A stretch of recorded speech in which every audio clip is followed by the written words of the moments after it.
Hello everyone, this will be the review of game Meteorfall Krumit's Tale, and the key was provided by developer. For the record, this is a pre-release version, around a month between it gets released, so there is not all of the content yet. However, the game is very playable as it is, so I decided to give you a fresh review early on before this game reaches the final stage, because it's already playable and I kinda enjoyed it. So what is it? It's pretty much a dungeon crawler, a roguelike, with very small amount of roguelite elements. You get some stuff unlocked in a similar way that Slay the Spire does it. The game is also kinda connected with another genre that we can call grid-based simplistic dungeon crawler. I can't really remember different games of this second genre. I know that it's very similar to Slay the Spire, but the other genre has a couple of games on Steam very similar, so you might think that this is a mix between those two genres, but I don't remember the names of the other games. They're not very common or well known, but you will see probably what I mean when I show the gameplay. You might also have played some of other games from this second genre. It's not exactly like Slay the Spire, but it's very similar. So let's look at the options. There is just this, not much, right? So we have sliders, that's cool. And the game runs in window mode correctly, which is very nice when I'm supposed to record it.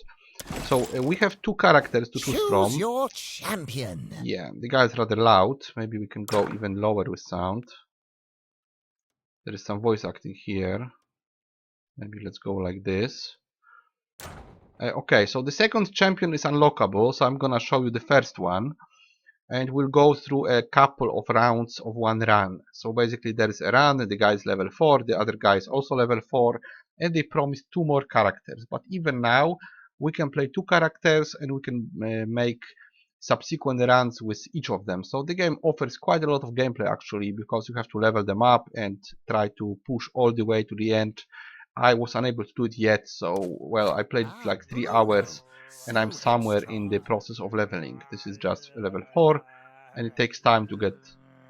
Yeah, he's always doing this strange sound, but that's okay. So the game starts, we go to first area and then we click yes, and that's how it looks. This is the grid, so this is how those other type of games look. They usually also have this grid based well, dungeon, but usually you have to find key and the exit. Here you have to kill all the enemies, or at least I guess all of them actually. Sometimes there's also a boss, but then you have to kill the minions as well. So instead of finding the key and the exit, you have to kill all the enemies, and you don't click them to attack them, you actually click them to go into combat mode, and then you do the combat in a separate screen. So it's a bit of a mixture between these grid-based dungeon crawlers and card-based, because we do have a deck. Okay, so let's just pick up some stuff. We're gonna need this. We have no money, so let's just attack one guy. And I'm gonna attack this skeleton. We do 2 damage, we see his next attack, but there's nothing we can do now. We can heal at this point. Sure, I can heal with potion, and we can fight for one more time. This is a slash, but we need a weapon for it, so I have to get 2 points. I can also do something like this. I can scrape something, heal, which wasted 1 HP point, which I could have used later. And we got 2 money, right? So we can now go and get a sword, go into another combat, and now we can use the sword and do 3 damage. So this is about managing your resources. We take 2, heal, and now if I scrape another weapon, or if I scrape something else, I'm gonna be at 10 HP again, and I have again 2 gold, which means I could, let's say, use this 2 gold to get armor. Also we can open a chest, we can get another sword, and this time we're gonna block. We're gonna use an armor. If he does the same damage, I think this is the rule, I'm not sure, he can get stunned. So we take no damage, he gets parried, and now we can kill him. But yeah, I messed up because I didn't use the sword. Now it's okay. He's dead. We can do another one. Block again. But this time we're gonna use a sword. Just to kill him in 2 shots. So he does the parry again. We kill him completely. And now we are at full health. We have 2 gold. We can get another sword. We can use this one we have. Let's use it up completely. I would just attack with hands. So we take 1 damage. We can kill him off. And then we have 1 more guy to kill. I can actually take this and try to one-shot him. Alright, there we go. 1 shot, dead. Okay, now we have a couple of things. We get some reward. 2 more cards to use and some crystals. Then we get the bonus. I would go probably with Mighty Swing or maybe this one. It's actually 4 damage. Let's take this. And those work very similarly to artifacts in Slay the Spire. So basically those are traits that you can pick. It's nice that you can pick them because then you can make a sort of a build. Let's go with maybe, I'm not sure. We could heal very quickly, but that would be less maximum. I would go with this one actually, or maybe this one. Less damage. I would have to rely on something to have always more. Okay, let's take with let's take this one. This is pretty good because this gives us spikes. This is useful. And now we used all our cards in the deck, so that's 12 out of 12. We can also destroy some cards and buy new ones. Let's do 1 more, and I'm gonna stop there. So we move to another area. We don't keep much actually. We always full health and we have nothing unless we have some perks. So again, I would have to, let's just fight 1 guy. He's gonna attack first because he has this speedy icon next to the attack, so he attacks first, always. Alright, so 4 damage. Now we could kill 1 more. We should be having exactly the same result. The problem here is that you can't speed it up. It would be nice if you could speed it up because that's, well, I know what's gonna happen, but that's a bit too long to go through all the animations. It would be nice to be able to speed it up completely. I'm gonna maybe destroy this. Well, let's destroy the next one. Let's take 1 armor and 1 sword. Let's see. I'm gonna just block this time. There's no point to use a weapon because it's gonna be 2 attacks anyway. So I would just waste the sword here. Let's take this one because it's free. Let's also take the spiked club. It could be possible to kill him in 1 shot. We're gonna take damage, which goes into block. So we're gonna use up our armor. Now we can switch. Oh, actually 7 damage. That's nice. Let's maybe take some money and kill the big guy. Kill the big guy with 1 shot. No, it can't be 1 shot. So whatever. He's gonna use armor.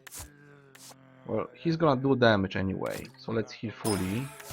Take damage, because we have no choice. Now we can maybe finish him off.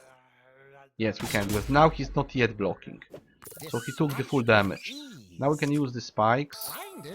And we can use the spikes against this guy. Let's see what happens.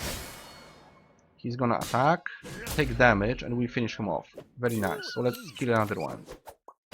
Right, dead. And that's it. We took a lot of points. Actually, we get quite a lot of crystals every time, so that's pretty nice. We can pretty much choose whatever build we want. Pipe sword.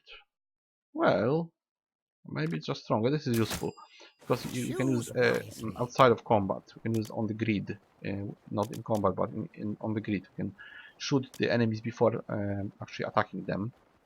Stunned enemies. I'm not sure if I can stun with anything. Well, not sure. Those 2 would go together, right? We would start with 8 and then we would always have +1. So those 2 would work. Let's take 1 of them for now.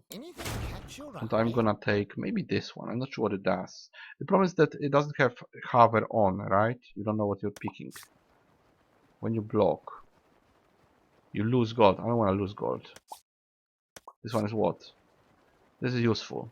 A lot of damage, so let's take it. And those crystals are only used in the run, so we can freely use as much as we want, because it's not going to next run anyway, so we can just use it every round. Okay guys, I'm gonna stop here. That was 2 rounds. I'm gonna probably play it more and try to grind to higher level, but I'm gonna stop here. So overall I do like this game. I'm gonna stop like this on this freeze frame just to control the recording. I think it's well done actually. It mixes 2 genres together. It mixes deck building with this grid-based roguelike. I personally don't like the graphics, but that's just a matter of whether or not you like this sort of weird graphic style. I think it's just ugly in my opinion, so that's not adding value just for me.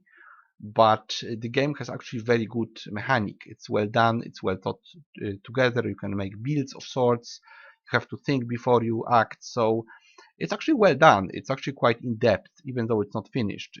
If it has 4 characters, and if anything more is added to the game, it will be even better. But even now, you have to unlock all the items, you have to use them in some sensible way, you have to find a way to beat bosses, to find proper sequence of attacking, to use your resources correctly. So it's a quite nice game where you have to think to actually beat the following rounds. You probably won't be able to beat the game in one go, because, well, it's just to some extent it's RNG, to some extent it's a matter of luck. What you get in what sequence, what stuff is unlocked, what you get in the mint box, what you get in the shop. So the combat is more straightforward, because if you do 2 damage, you do 2 damage pretty much always, but you might have completely different setup of skills or abilities or items, so that's gonna change the gameplay. Of course, some stuff is gonna repeat itself, sure, because there's not that many items, but it was quite interesting for me. I actually played for 3 hours just grinding it, and it was fun. And I'm not done yet, especially if there's 2 more characters. I would definitely prefer even more. I would like to have some sort of hub to build up characters between runs, not just unlocking items, but also getting more stuff, more, maybe some perks to choose from, something more maybe. I would like it to be a bit deeper, a bit bigger, but even now it's a pretty good game. So I'm gonna give it 7 out of 10. I think it's well done. I think it's above average, even though I don't like the graphics. I played both Slay the Spire clones and those grid-based simplistic dungeon crawlers, and this one really mixes those genres together in a nice way. I would just be careful with the price, because if you're into those games, you probably want Slay the Spire first, and it's quite well developed, so you might want to just look at both genres and find other games just to figure out what you want first, what is the biggest one and what is the prettiest one, and then maybe get other ones if you're into this. But I think it's a nice game overall. I think it could be added to other games which you play. If you already have Slay the Spire, you can grab this one. If you play those grid-based dungeon crawlers, this one might be slightly better, because it actually has better combat and slightly more character customization. So it would be a nice addition if you like this sort of games. It's hard to define the genre, because it mixes 2 genres that are not that popular. I mean, card-based dungeon crawlers like Slay the Spire are more popular, but the other genre, I just played 2 games, and only because I got some indie codes for them. I didn't really see many of those, so probably it's not very popular, but it's actually very playable. So for me, it's above average. I like the mechanics especially. There could be some slight changes done technically, like for instance this question mark on the left sometimes disappears after you click it. It gives you information what is the perk of your main character, and then it sometimes disappears and never comes back. But overall, it's really well done. It never crashed on me. It's just playable. So I give it 7 out of 10. Maybe I would give more if it was finished, or if it was more in-depth, but nevertheless it's definitely above average game. If it's not some ridiculous price, then definitely you can grab it. If not, wait for sale, but if you like the genre, you should be satisfied. So I can slightly recommend it, especially if you like the genre. So that was Meteorfall Krumit's Tale, and I'll see you guys in the next review.